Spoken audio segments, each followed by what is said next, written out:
You know, when we think about history's great military victories, we usually picture a single brilliant general standing over a map, moving pieces around with perfect precision. But the truth, especially way back in the early 18th century, was so much more complicated, so much messier, and frankly, so much more human than we can even imagine.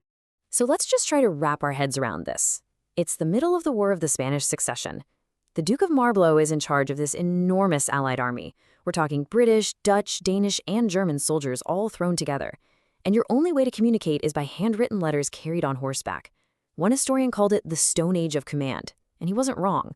So how on earth did they pull it off?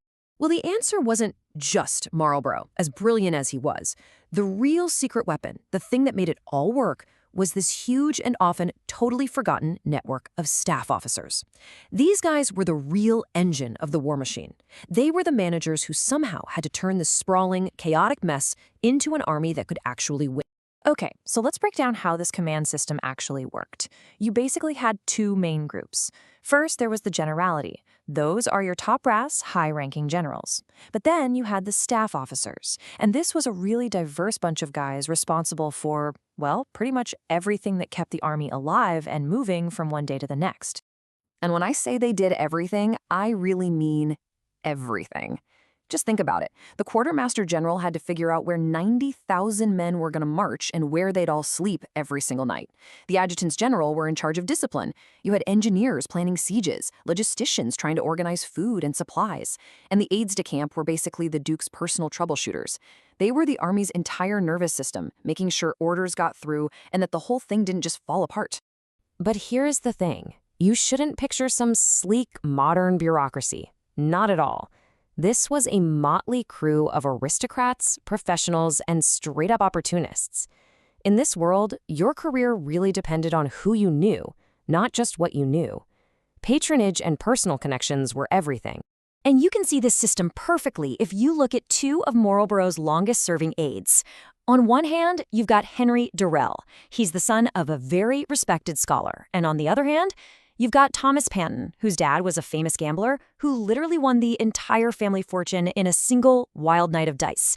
And yet, both of them ended up in the exact same inner circle. So, as you can imagine, this whole environment was just a pressure cooker of intense personal rivalries. This quote right here is from the wife of a general, Lord Cutts, and she was absolutely convinced that Marlborough himself was out to ruin her husband's career. Your job was never safe. You could be made by a powerful friend or completely broken by a bitter enemy. And, of course, this whole system of who you know and personal favors, it seeped into absolutely every part of the army, especially the money. I mean, the enormous challenge of supplying an army this big created some pretty huge opportunities for personal profit, or, what we might just call theft.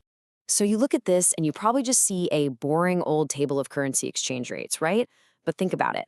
Paying tens of thousands of soldiers from all these different countries meant you were constantly having to exchange money.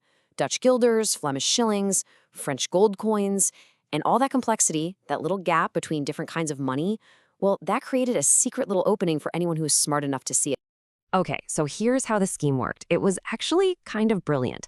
A clever officer, like the Quartermaster General Cadogan, could use his network to go and privately buy gold coins at a really cheap rate. Then, he'd turn around and use those exact same coins to pay the army, but he'd value them at the much higher official exchange rate.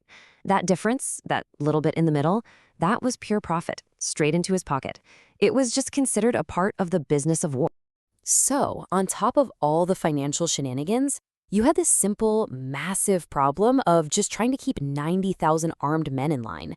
You had the official rules on paper, and then you had the chaotic, often violent reality of what life was actually like out on campaign. Now, officially, the rules were crystal clear. The 38th Article of War straight up forbade dueling. The Army's view was, look, your job is to fight the enemy, not each other. Challenging another soldier was a serious breach of discipline. But you know what's coming. In reality, duels were happening all the time, and they were often fueled by a whole lot of drinking. After one fight that turned deadly, a key witness had to testify that he basically had no idea what happened. Why? Because, in the words of another officer, he was so very drunk he could not gather any circumstances. And this document right here, it gives you such a raw, unfiltered look into these moments. This is an actual testimony from a dispute in 1703. Just look at the spelling. It's all phonetic, capturing the raw emotion. He would have my life, or I should his. This wasn't some abstract rule breaking. These conflicts were deeply personal and absolutely deadly serious. So, when the army did hand out official justice, wow, it was often brutal and totally theatrical. This was a real sentence for an officer who hit another guy. He had to get on his knees and beg for forgiveness, while the man he hit stood over him holding a cane with liberty to use it as he pleases. It was all about a very public and very physical restoration of honor. Okay, so this brings us to the big question, right? You're probably thinking what I'm thinking. How on earth did this army, this messy, corrupt, brawling, backstabbing organization, how did it not just completely collapse? How did it end up being one of the most successful armies in history? Well, the Battle of Oudenarde in 1708 is where we find the answer. The stage is set. Marlborough's allied army has about 90,000 men, and they're facing a French army of 100,000. They're outnumbered. This was the ultimate test for their whole chaotic system. And the results? It was an absolutely stunning, decisive victory.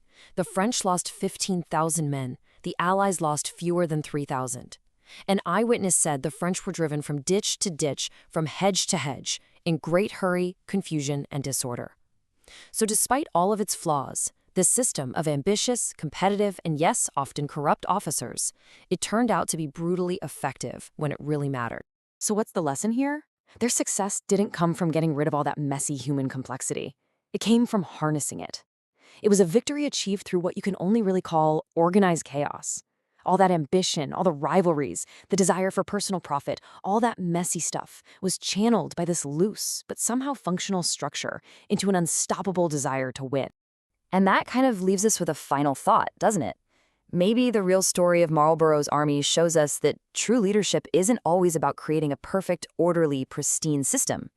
Maybe, sometimes, it's about having the genius to get extraordinary results from a glorious, imperfect, chaotic one.